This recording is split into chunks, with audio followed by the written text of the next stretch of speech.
Hi, everyone. Sorry for all the chaos this morning. Here we go.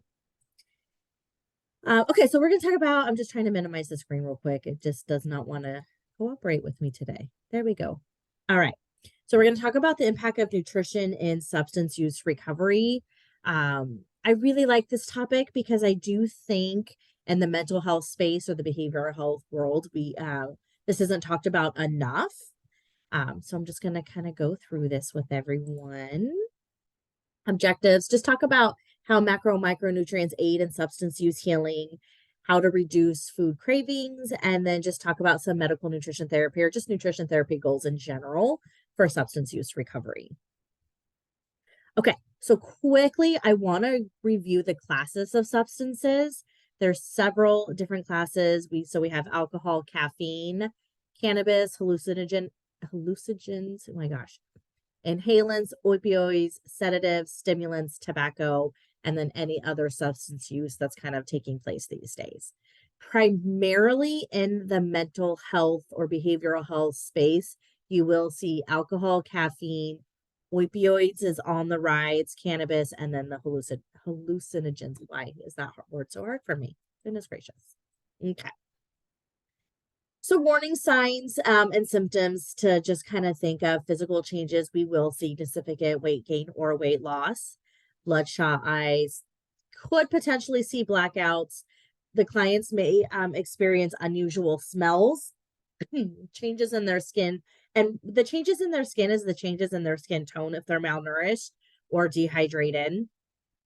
Tremors. So you may see like possible tremors, changes in sleep patterns, and then you could possibly see some visible track marks. And then psychological and behavioral changes that are very common with substance use, frequent class or work absences, sudden mood changes, irritability, aggression, secrecy, isolation, loss of interest in hobbies or activities, depression, financial problems, and change in peer groups. So these are very common changes that you will see, and they do become more apparent over time. All right, so there is a substance use stigma. So just kind of I want to set the tone. In discussing substance use disorders, words can be powerful when we're using them to inform, clarify, encourage, support, enlighten, or unify this population. On the other hand, we do have stigmatizing words that often discourage, isolate, misinform, shame, and even embarrass our clients or humans that we're working with. And this was taken straight from, I use the Mental Health Association for this. Okay.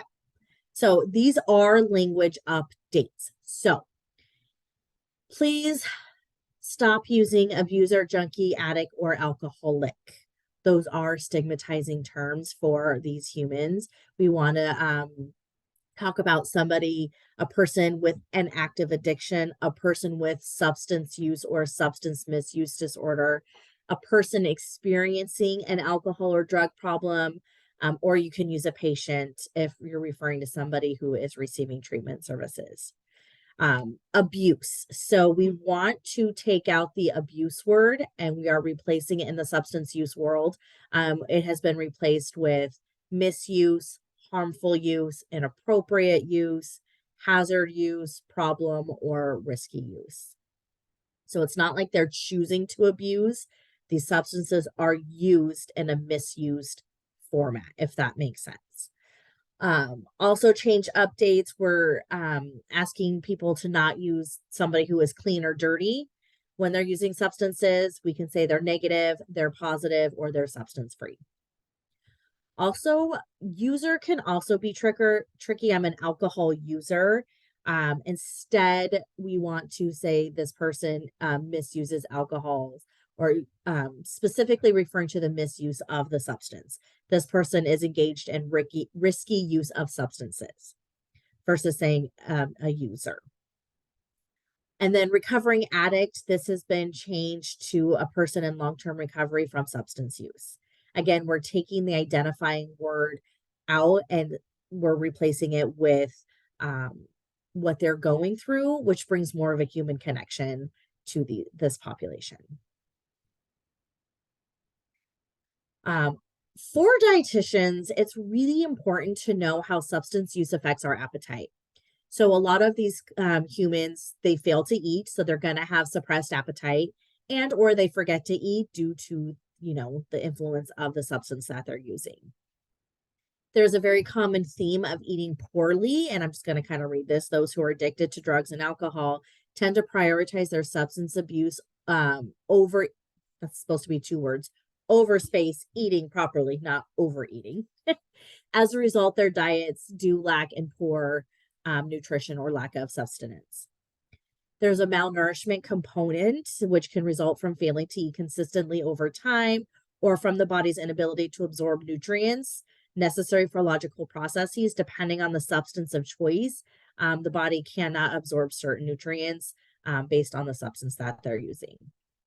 Organ damage, depending on the long-term effect of the substances. Organ damage does occur, which does contribute to the proper nutrition or absorption and digestion of certain nutrients. And then there's the immune system damage. So these certain substances, such as the opiates, wow, I'm really struggling with that word today. Opiates can suppress the immune system and make the user more susceptible to infections and illness. And then we have GI disorders. So alcohol is the number one contributor to chronic GI tract inflammation, irritable bowel syndrome, leaky gut syndrome, pathogenic bacterial overgrowth, fungal intestinal infections, and acid reflux. Not to be gross, but just if you participate in drinking alcohol, think of a time where you may have had too much consumption and you have to use the bathroom quickly the next morning or even that night. This happens on a regular occurrence. That's the inflammation in the GI tract from the alcohol. And that happens on a regular occurrence for some of these patients. And then you have hypoglycemia, which is the low blood sugars, which is caused by a lack of substance use or proper diet.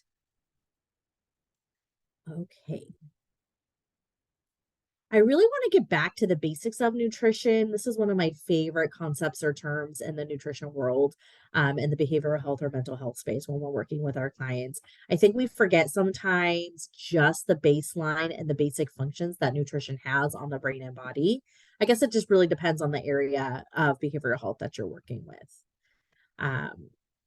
So different effects of substance use on dietary intake, kind of similar to the appetite changes. You'll see a common theme. But the opiates can cause anorexia, meaning it's a secondary diagnosis or it's secondary anorexia due to the lack of eating and malnutrition. There is a decreased food consumption and which reduces GI motility, all leading to malnutrition. Heroin has been shown to decrease appetite and can change a person's taste for their food. So when we were talking about the appetite, they do have this unusual taste with certain foods. A lot of times from what I've heard that some food tastes like zinc or not zinc, tastes like metal when they're trying to eat their food. Malnutrition is prevalent among our individuals with SUD, and then addiction and appetite impact the brain in similar ways to motivate behavior. Malnutrition can increase drug-seeking behavior. This is due to the low dopamine effect. So when our hormones and our neurotransmitters are out of balance, where your body is seeking way to get that nourishment. And unfortunately, malnutrition does increase the drug-seeking behavior.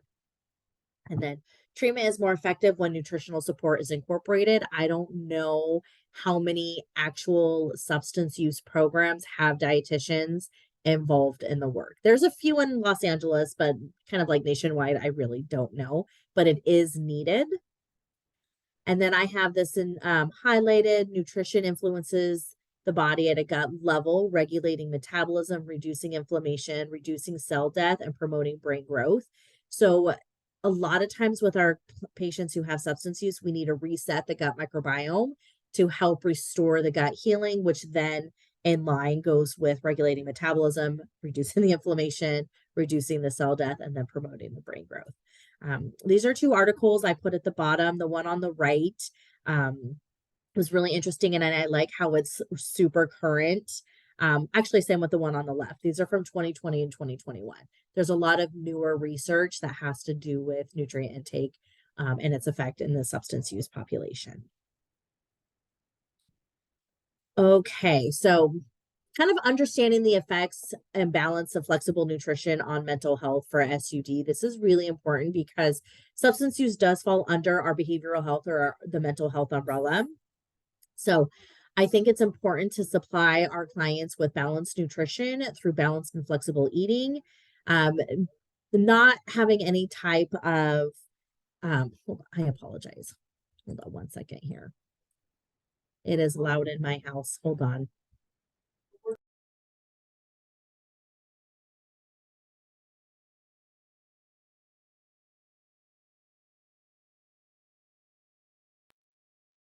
I am so sorry for that.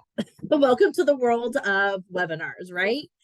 Okay, so we want to help our clients create this overall balanced eating. A lot of times when somebody is in recovery, they automatically want to go into this like healthy phase, and which can lead to restriction or even lead into an eating disorder, and or their body and the neurological basis kind of flips and they go into more of a binge eating state of mind, which has to do with the low dopamine effect in our brains.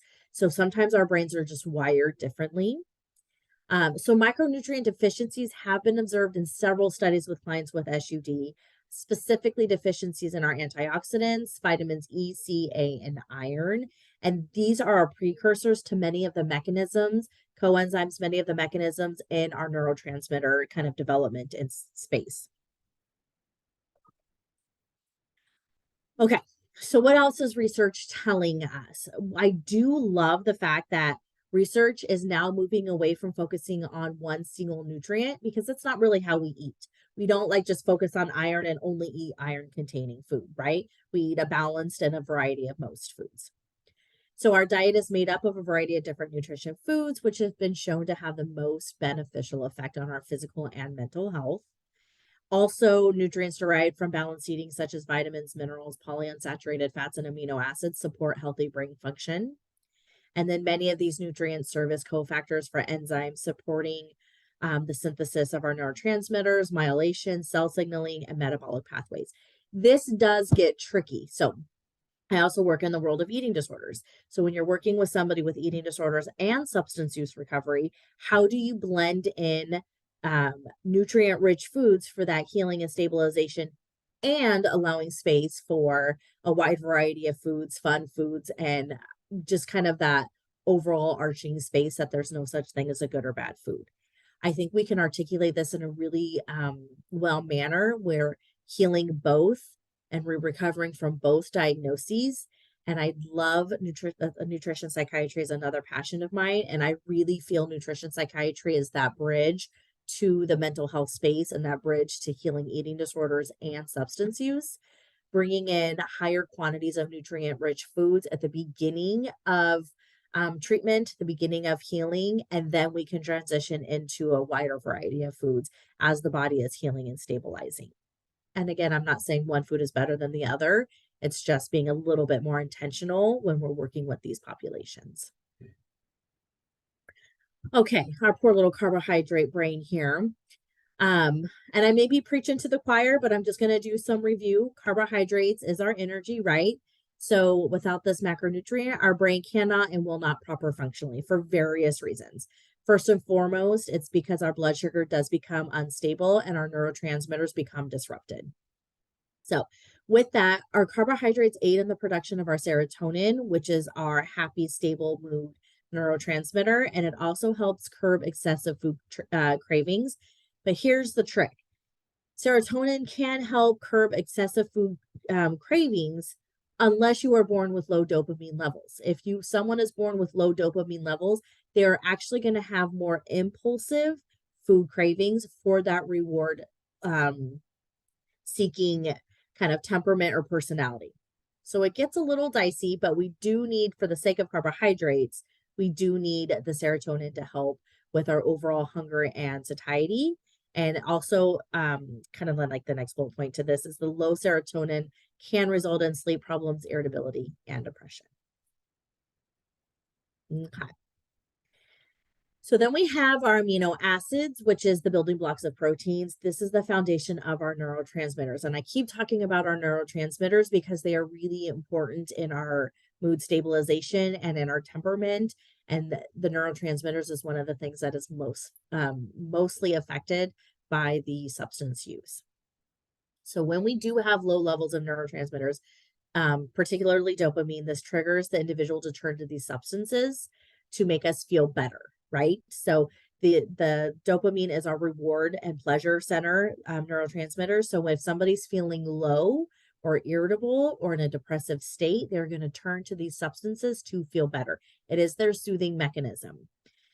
So this also happens in the eating disorder population with binge eating disorder. It is the same response. People with binge eating disorder, maybe instead of turning to substances, they actually turn to food when they have low dopamine levels.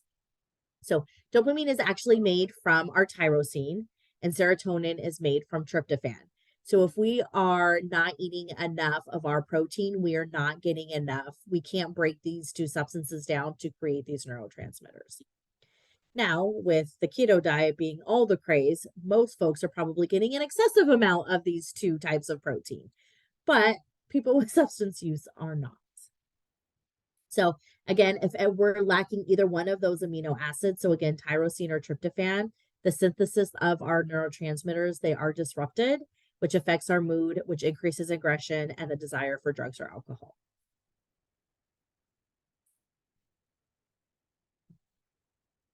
And I'm kind of moving quickly because I do know I'm trying to be mindful of time.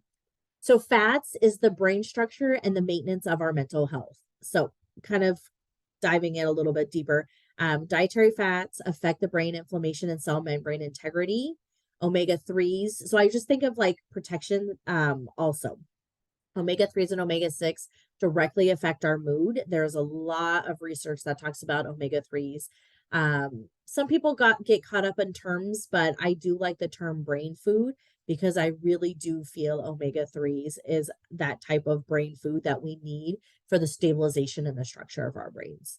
Omega-3 fatty acid consumption will help with depression by assisting in the uptake of our neurotransmitters and decreasing our inflammation. So because of these substances, there's a lot of inflammation in our brain and in the GI tract. And when we have larger quantities of these omega-3s, then that will help decrease the inflammation and help the intake of the neurotransmitters, which will elevate our mood. And so that'll help with the depression at the same time. Having a proper balance of omega-6 and omega-3 acids helps the neurotransmitters receptions actually function. So it betters their function, which in turn increases the number of neurotransmitters that can be activated in the brain. So again, it's like this circle. We can't make neurotransmitters without protein. And then we have the fats, the dietary fats that help in the brain, kind of in turn help with the processing and the uptake of those neurotransmitters. Just another kind of quick, visual of the omega-3s in the brain. So the three primary functions is improved signal transmission. It's essential to brain mass and structure, and then it supports our memory, focus, and attention. So very common with substance use, again, very common with eating disorders as well, is when we are in a malnourished state, severely malnourished, the frontal part of our lobe, so your frontal cortex, actually begins to shrink. So when it begins to shrink, then we are now at risk for memory loss. We are at risk for inattentive, so lack of focus, lack of attention, and cognitive impairment. So with an uptake of these omega-3s, that actually helps heal the brain and help the brain mass get back to its actual structure and size that it's supposed to be, which then in turn also helps with our memory and our focus. All of this fascinates me. Okay.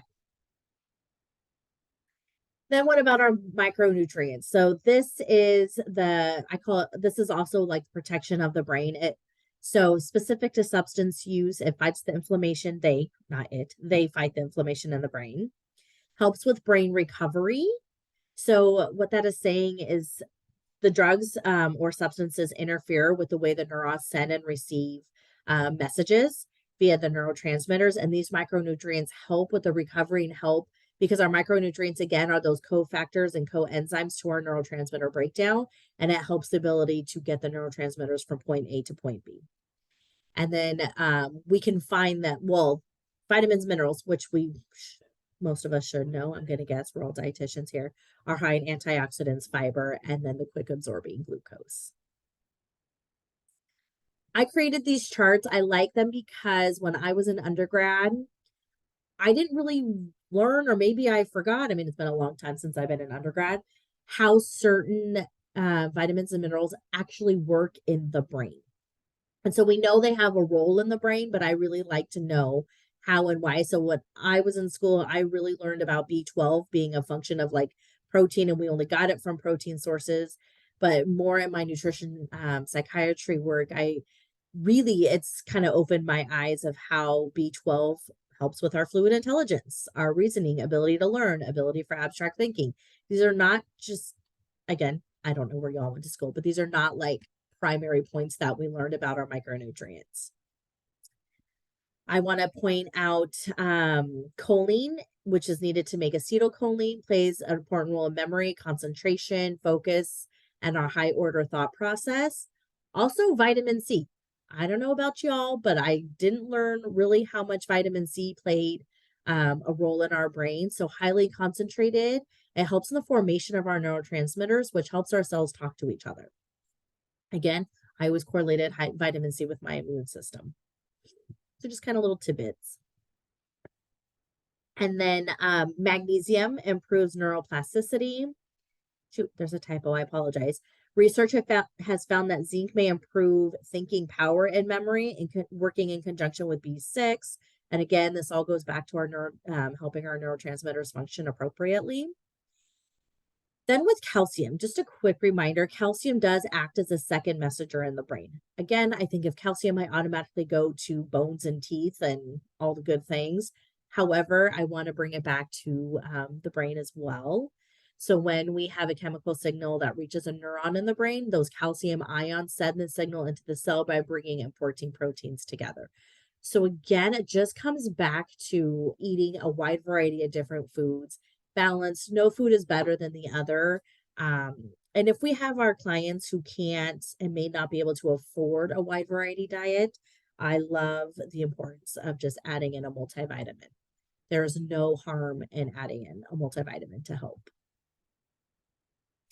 Okay, so what about these food cravings? What is happening? So in early sobriety, there often is an increase in sugar cravings. I'm going to talk about that in the next slide, but it definitely has to do with the dopamine reward system in our brain. It's related to the need for increased dopamine, which the substance is now no longer providing. So it is a very common theme that some of our folks may feel addicted to food once they come out of their addiction or they're in recovery from their substance use disorder, and that feels very real to them. And it is actually the same process in the brain. Not saying food addiction is real. However, it's just something to think about. I can't deny that it's not real at the same time. Alcohol use causes low blood sugar. So sugar cravings are normal because our body naturally wants to increase the blood sugars. And then for our folks who, without an eating disorder diagnosis, restriction is often a part of substance use, disregarding basic needs of lack of resources. And then substance use can then lead to an eating disorder, disordered eating, for those who do not already have a problematic relationship with food. Again, because it's twofold. Either they flip into binge eating disorder or compulsive overeating, and or with their newer selves or in their recovery self, they want to really focus on being healthy. And so they go to the flip side of restricting and becoming possibly developing orthorexia, or it could lead into a full eating disorder. Okay. Sorry, there was like a pop-up on my screen. Can you guys see this? Hold on one second. No, it didn't change for us. Okay, it's gone. Okay. Phew, that was really bizarre. Okay. So then this kind of leads us into the comfort food. So I want everyone to take a pause and think about your favorite comfort food. You can write them in the chat. You can chat them out. I'm part Portuguese. My dad makes this amazing, I don't know, Portuguese chicken and rice, which is a comfort food for me. Someone said chocolate cake. Absolutely chocolate cake. Yeah, read them out to me, Jen. That's the only one so far. Oh, man, come on, Oh, there we folks. go. Mac and cheese from Miss Katie. Yes. Pizza. Yes. Fantastic. Let's see. Anything chocolate from the chocolate cake. I mean, I agree. I agree too. I like all things chocolate. All Like things chocolate all the time. The eggs are back. The Cadbury eggs are back. And Oh, yeah. Okay. Oh, shoot. I didn't mean to flip this. What the heck? ice cream. Okay. So, yes, comfort food. So, we're human, right? We're all human. So, we actually have a neurological basis for why we eat these carb-rich, sugary foods. They are a natural mood booster. So, genetically, our ancestor brains, this is how our brains function and work. When we need a mood booster, we typically tend to turn to some type of carbo-rich, sugary type food. And here it is. Humans turn to traditional foods that we feel provide a relief from, and I hate the word negative emotions. I am quoting a research article in this bullet point, but negative emotions and increase in positive feelings. Eating comfort food is seen as a response to emotional stress. So humanistically, we turn to certain foods to release and help with our emotional stress. These foods help tryptophan get a straight shot into the brain, which increases our serotonin, giving you an effect of momentary happiness or comfort, right? So it's twofold. So there's serotonin is involved in this mechanism and dopamine is involved in this mechanism. So both natural and artificial stimuli, so like sugar and drugs, activate the brain's reward system. The release of dopamine from its neural terminals is what makes us feel good after we eat certain comfort foods. So it is that euphoric feeling or that memory of how we felt, which is what makes us or motivates us to eat more of it. This helps explain why the thought of certain foods or even the smell of certain foods pushes us to eat even when we're not hungry.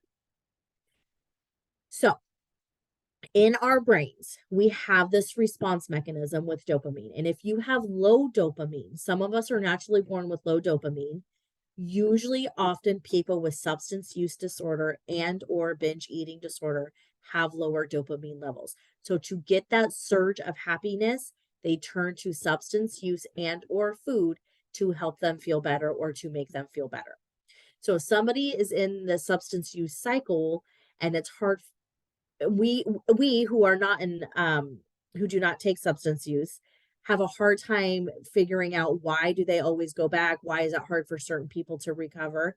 It's because of this low dopamine response in their brain. They want to feel better, they want to feel happy. It soothes and comforts them, soothes not soothes wow soothes and comforts them, and so they're going to go back to that seeking, that drug seeking behavior or the food seeking behavior. So again, is food addiction real? I cannot say yes or no, but I do believe my humans who say they're addicted to food, I believe it because they may have this low dopamine. Just something to think about.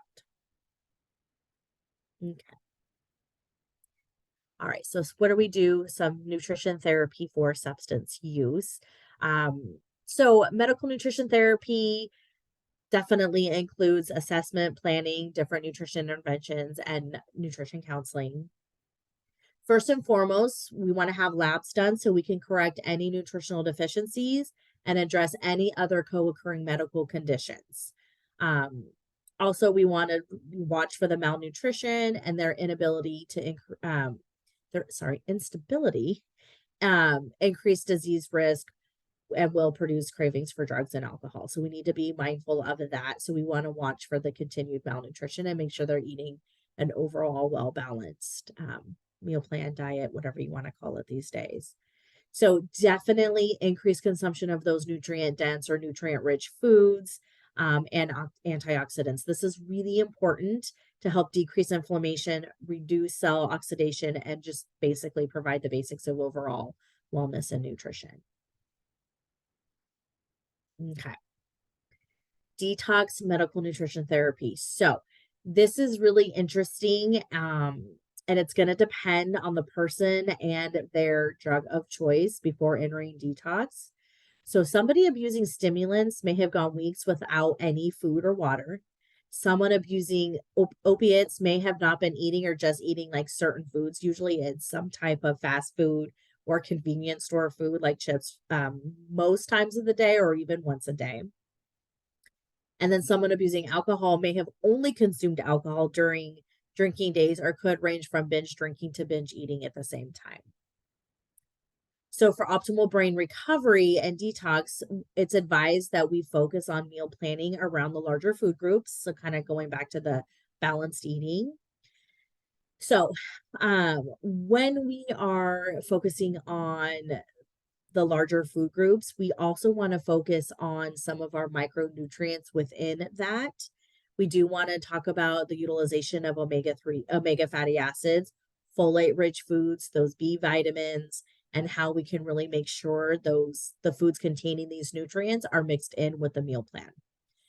If we're going to use supplements, the methylated form of folate is the one that is most commonly recommended in substance use because it is more bioavailable in the body. So methylated folate, usually it's a liquid form, is more bioavailable, which means the body recognizes it and can utilize it much more quicker than a supplement form that it needs to break down, digest, and then use.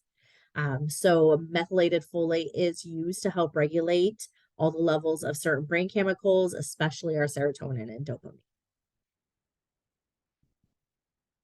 Okay, so again, this just kind of breaks it down, everything I just said. So number one, we want to correct any nutritional deficiencies. We want to balance out our carbs, fats, and proteins with an emphasis on whole grains, carbs at meals and snacks during the first few weeks of treatment.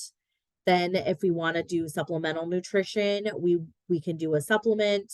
You can just do an omega-3 supplement. Some people do an omega-3, a specific folate, a specific vitamin. I usually just do a multivitamin or I'll do just omega-3s with a B complex because it has all the B vitamins in it.